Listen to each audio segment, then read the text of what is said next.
I met him first, say, in 1929, through the intervention of a friend of mine, common friend, who asked Mr. Gandhi to see me. And so Mr. Gandhi wrote to me, saying that he would like to see me. So I went and saw him. That was just before going to the Round Table Conference. And then he came to the second Round Table Conference. Didn't come for the first. And he was there for about 5-6 months. And there, of course, I met him also and faced him also.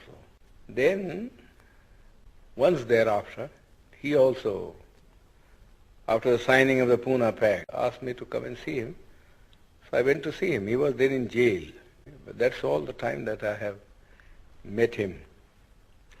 But I always say that as I met Mr. Gandhi in the capacity of an opponent, I have a feeling that I know him better than most other people because he had opened his real fangs to me and I could see the inside of the man.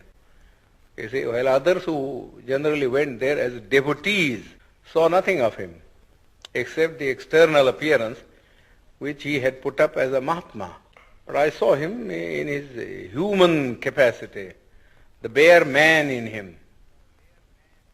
And so I say that I understand him better than most of the people who have associated themselves with him can say.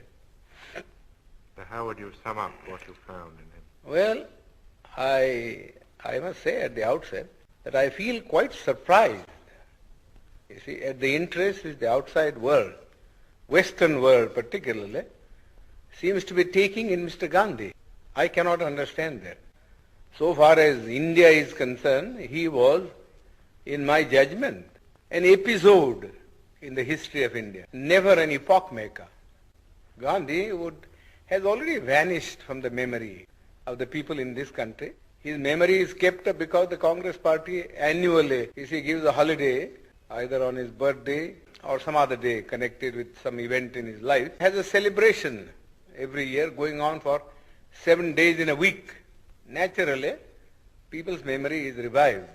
But if these artificial respirations were not given, I think Gandhi would be long, long forgotten.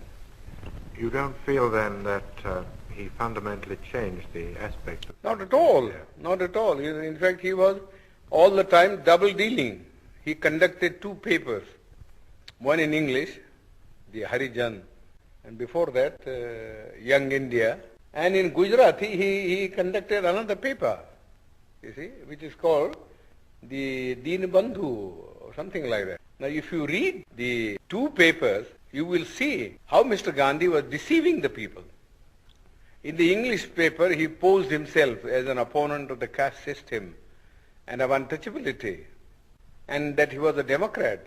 But if you read a Gujarati magazine, you will see him a more orthodox man. He has been supporting the caste system, the Varnashram Dharma, and all the orthodox dogmas which have kept India down all through ages. In fact, somebody ought to write Mr. Gandhi's biography by making a comparative study of the statements made by Mr. Gandhi in his Harijan and the statements made by Mr. Gandhi in his Gujarati paper. There are 7 volumes of it. The people, the Western world only reads the English paper, where Mr. Gandhi, in order to keep himself in the esteem of the Western people who believe in democracy, was advocating democratic ideals. But you got to see also what he actually taught to the people in his vernacular paper. Nobody seems to have made any reference. All the biographies that have been written of him, you see, are based upon his Harijan and the Young India, but not upon the Gujarati writings of Mr. Gandhi.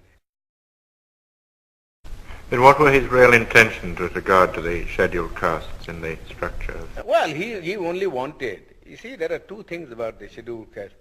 We want untouchability to be abolished, but we also want that we must be given equal opportunities so that we may rise to the level of the other classes.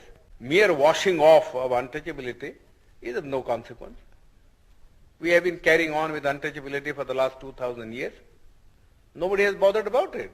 You see, nobody is bothered about it. Yes, there are some disabilities which are very harmful. For instance, people can't take water, and people can't have land, you see, to cultivate and earn their livelihood. But the other things which are far more important, namely that they should have the same status in the country and that they should have the opportunity to hold high offices so that not only their dignity will rise, but also they will get what I call strategic positions from which they could protect their own people. Mr. Gandhi was totally opposed. Totally opposed.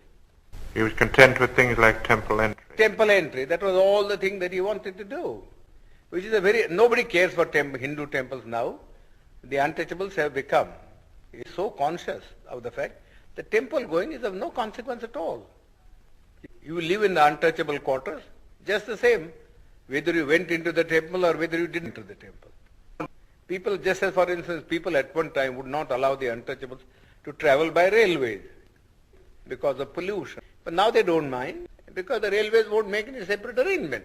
But because they travel together in the train, it doesn't follow that their life in the villages vis-a-vis the Hindus has in any sense changed.